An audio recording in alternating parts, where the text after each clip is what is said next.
नमस्कार, मॅक्स महाराष्ट्रमध्ये आपलं स्वागत आहे. मी आहे किरण सोनावणे आणि सर्वप्रथम आपल्या सर्वांना प्रजासत्ताक दिनाच्या खूप खूप शुभेच्छा. मी आता आलो आहे SST कॉलेजमध्ये. तुम्ही पाहू शकता की हे सगळे SST कॉलेजचे विद्यार्थी आहेत आणि ह्या SST कॉलेजच्या विद्यार्थ्यांशी आपण प्रजासत्ताकाच्या संदर्भात काही बोलणार आहोत. तर आपण पहिल्यांदा या विद्यार्थिनीशी बोलूया. प्रजासत्ताक म्हणजे काय? प्रजासत्ताक म्हणजे आपल्याला त्या दिवशी संविधान अंमलात आलं होतं. संविधान. प्रजासत्ताक आणि 15 ऑगस्टमध्ये काय फरक आहे? 15 ऑगस्टला भारत स्वतंत्र झाला होता आणि 26 जानेवारीला संविधान मान्यता केली होती भारताने. बरोबर आहे, अतिशय बरोबर की 15 ऑगस्टला भारत स्वातंत्र्य झाला होता आणि 26 जानेवारीला आपल्या देशात प्रजासत्ताकाचं म्हणजे भारतीय लोकशाहीचा अंमल सुरू झाला होता. आपल्यासोबत आणखी काही विद्यार्थी आहेत, त्यांना विचारू आपण. विचारू का की भारतीय प्रजासत्ताकाच्या दिवशी आपण काय करतो? आपण भारतीय हेच आज संविधान दिवस आहे, म्हणजे संविधान दिवसाचा आपण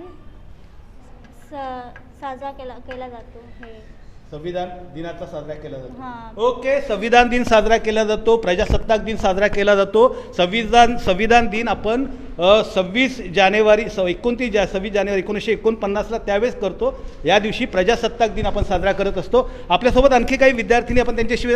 तुम्ही संविधान पाहिलंय का? हो सर. पाहिलेलं आहे. Yes sir. संविधानामध्ये किती हे आहेत, परिच्छेद आहेत, किती आहेत? 2 भाषाओं में लिखा गया था उन्हें, और उसका जो उल्लेख है मतलब इंग्लिश और हिंदी भाषा में उन्हें लिखा गया था, और उसका उल्लेख जो है वो 22 भाषाओं में किया गया है. कितना परिच्छेद है? कितना पहले शुरुआत में जब किया गया था भारतीय संविधान लागू, तो उसमें कितने परिच्छेद थे? कितना है? 2 परिच्छेद थे. किती परिच्छेद होते? पहिले किती कलम होते? काय होतं? किती कलम होते भारतीय राज्यघटनेमध्ये? 24. भारतीय राज्यघटनेमध्ये तिकडे विद्यार्थी बोलू इच्छितात. सुरुवातीला जेव्हा भारतीय राज्यघटना लागू झाली तेव्हा किती कलम होती? किती आर्टिकल होती? किती कलम होती? भारतीय राज्यघटना ज्यावेळेस लागू झाली त्यावेळेस किती कलम होती? काय होती? त्यात किती आर्टिकल्स होती? 355. 355. अतिशय बरोबर उत्तर. 355 आर्टिकल्स होते आणि त्या पद्धतीने यांनी उत्तरं दिलेली आहेत. आमच्यासोबत आणखी काही विद्यार्थी आहेत. प्रजासत्ताकाच्या दिवशी आपण काय करतो? एक तर त्यांनी सांगितलं कुठल्या प्रकारचे कार्यक्रम काय होतात? झंडा लहराया जाता है. हाँ. और उसमें सम्मान दिया जाता है. भारतीय झंडे के कलर बताओ. 3. हाँ, 3. पहला कौन सा रहता है? ऊपर कौन सा, नीचे कौन सा? और ऑरेंज, वाइट और ग्रीन. ऑरेंज, वाइट और ग्रीन. हाँ. 3 रंग असतो. सर्वात वरती असतो तो रंग केशरी असतो.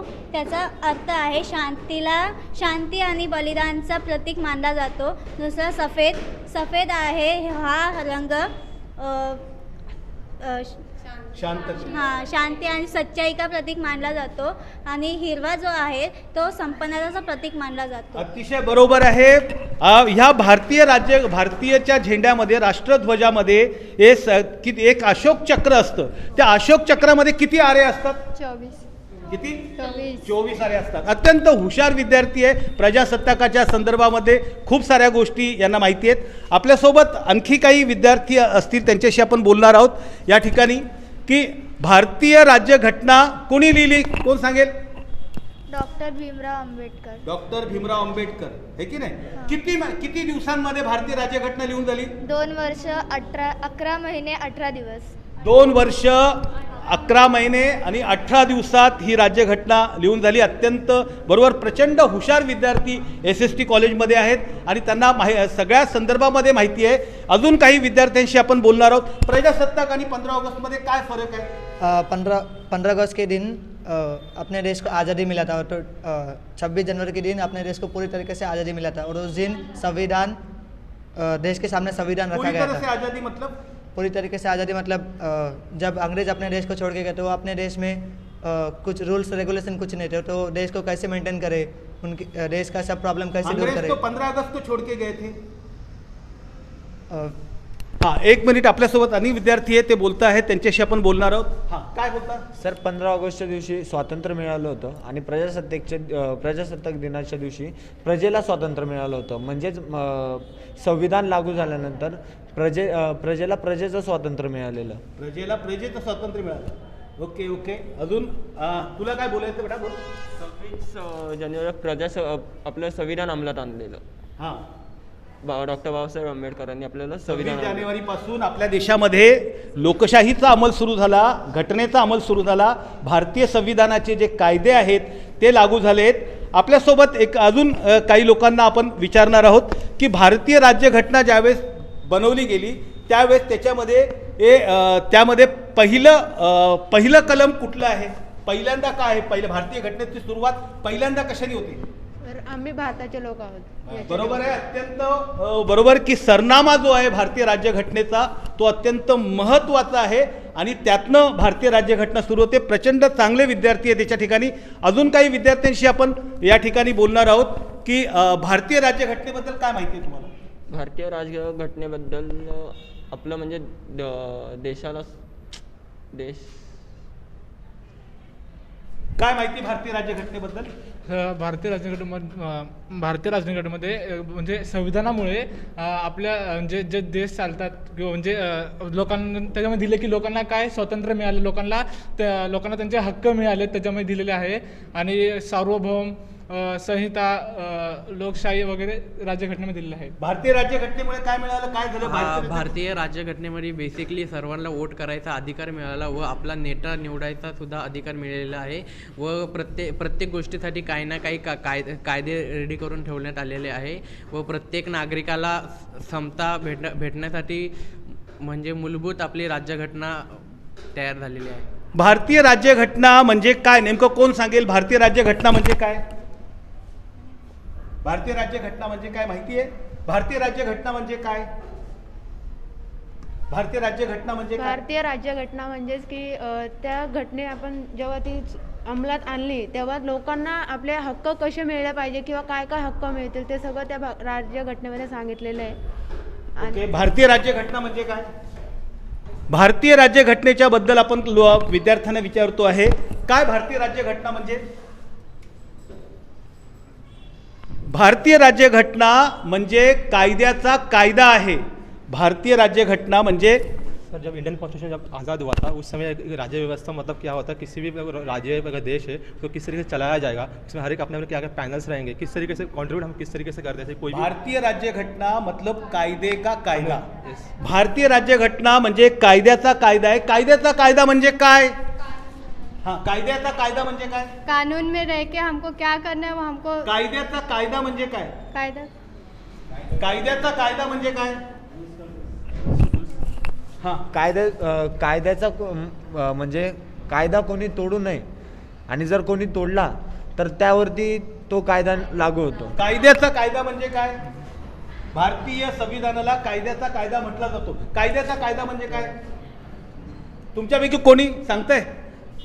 भारतीय राज्यघटनेला कायद्याचा कायदा याच्यासाठी म्हटला जातो की तुम्ही जे काही कायदे, तुम्हाला शिक्षणाचा कायदा आहे तो शिक्षणाचा कायदा ज्या कायद्यामुळे बनलेला आहे तो कायदा संविधानामध्ये मुळात आहे आणि संविधानाच्या त्या अर्थाने तुम्हाला शिक्षणाचा हक्क आणि शिक्षणाचा कायदा म्हणा. तुम्ही ट्रॅफिकमध्ये जातात, तुम्हाला ट्रॅफिकचा कायदा आहे, पण त्या ट्रॅफिकचा कायदा करावा हे जिथे नमूद आहे ते भारतीय राज्यघटनेमध्ये आहे.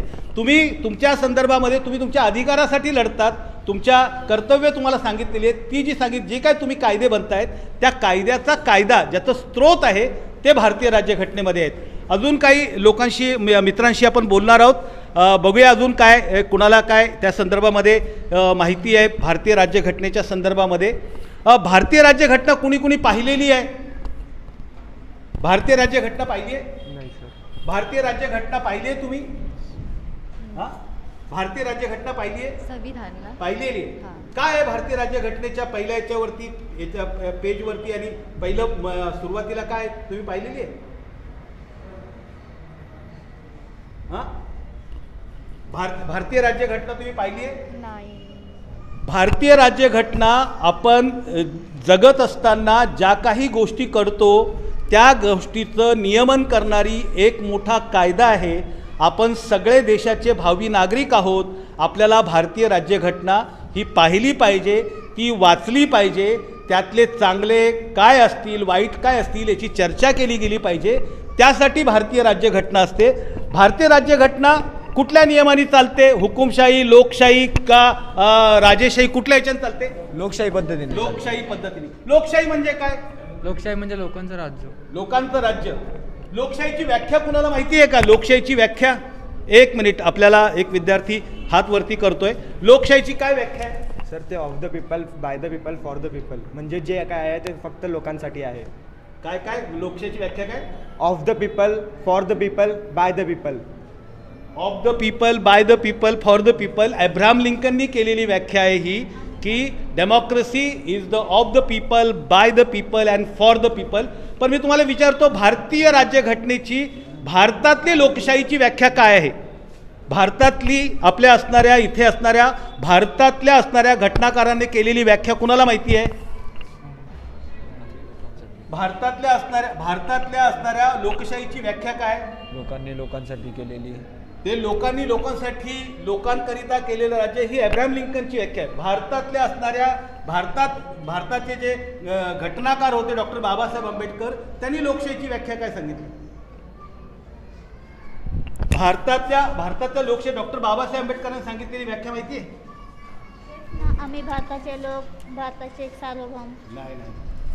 डॉक्टर बाबासाहेब आंबेडकरांनी भारताच्या लोकशाहीची व्याख्या अशी केली आहे की democracy is a government by discussion, म्हणजे लोकांच्या संवादातून ज्या संदर्भात निर्णय घेणं, याला भारतीय लोकशाही म्हटलेलं आहे.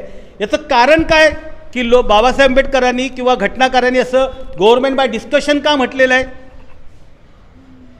लोकांना त्यांचा हक मिळण्यासाठी. लोकांना का म्हटलेलं आहे government by discussion? Government by discussion का म्हटलेलं आहे?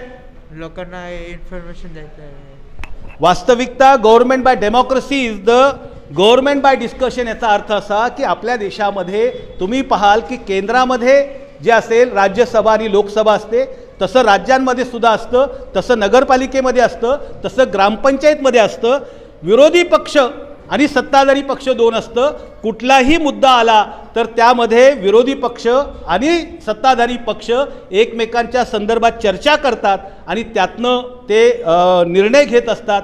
याला गव्हर्नमेंट बाय डिस्कशन असं म्हणतात. कुठेही जगामध्ये अद्भुत असणारी, जगामध्ये वेगवेगळ्या देशांमध्ये वेगवेगळ्या पद्धतीच्या लोकशाही आहेत, पण भारताची लोकशाही ही वेगळ्या पद्धतीची लोकशाही म्हटली जाते. भारताच्या संविधानाचं आणखी काही वैशिष्ट्य कुणाला माहिती आहे का? हां, एक मिनिट. भारताच्या संविधानाच्या संदर्भातलं काही वैशिष्ट्य आपल्या काही विद्यार्थ्यांना माहिती आहे, आपण त्यांच्याशी बोलणार आहोत. काय वैशिष्ट्य आहे भारताच्या संविधान? सर, आपण मूलभूत हक्के ही अमेरिकेकडनं घेतलेली आणि आयर्लंडकडून आपण न्यायव्यवस्था आणि नीतिव्यवस्था आपण घेतलेली आणि बस. भारताच्या राज्यघटनेचं वैशिष्ट्य यांनी सांगितलं. अजून आपल्यासमोर अनेक विद्यार्थी आहेत, त्यांच्याशी बोलतो. हां, भारताचं संविधान हे जगातील सर्वात मोठं लिखित स्वरूपाचं संविधान आहे व हे जगातील एक लोतं संविधान आहे ज्याच्यावर पाश्चात्य संस्कृतीचा त्या संविधानांचा वापर करून आपण एक आपल्या देशात विविधपूर्ण असलेल्या देशासाठी एक संविधान लिहिणं प्रथमतः अवघड होतं. पण आपलं हे लिखित स्वरूपाचे संविधान हे 2 वर्ष 11 महिने 18 दिवसामध्ये रेडी करून तयार करण्यात आले. अत्यंत महत्त्वाची माहिती दिली. टाळ्या वाजवा या विद्यार्थ्यासाठी. एकदम खूप अतिशय चांगल्या पद्धतीनं. वास्तविकता ही सगळी मुलं आहेत. 26 जानेवारीच्या निमित्तानं आपण त्यांच्याशी भारतीय संविधानाच्या संदर्भात चर्चा केली, कारण की अनेकांना आपण अनेक ठिकाणी जातो. मागच्या वर्षीसुद्धा आपण पाहिलं होतं की मुलांना 15 ऑगस्ट आणि 26 जानेवारीचा अर्थ माहिती नसतो, संविधान म्हणजे काय माहिती नसतो.